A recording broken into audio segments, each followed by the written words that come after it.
She threw out her overloaded diaper, changed herself into a new set of pajamas, and a pair of panties, since she was going to be going down to the laundry room, and the basement steps tended to be loud, then tossed her wet things onto her bed before picking up Camelia and carrying her back to her own room.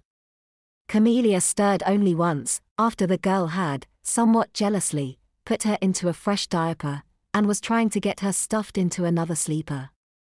She stared up at her big sister inquisitively.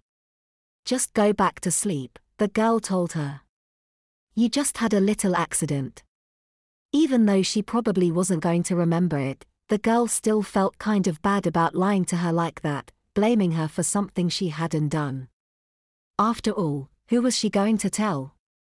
Camelia was probably the only person she could ever imagine confiding her little secret in. Actually, she started to say, feeling a tad silly. But Camelia's eyes were closed, so the girl just shook her head, laughing quietly at herself, then put her back into her crib. Kalina bit down into her piece of fish, settling back into her chair. "Yeah, pretty boring day," she answered after swallowing.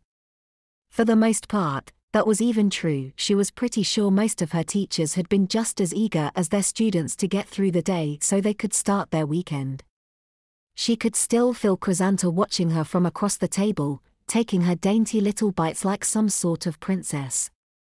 She knew she should feel grateful to her sister for not ratting her out after all, and she did, but at the same time, she couldn't help but wonder why, and what this silence was going to end up costing her.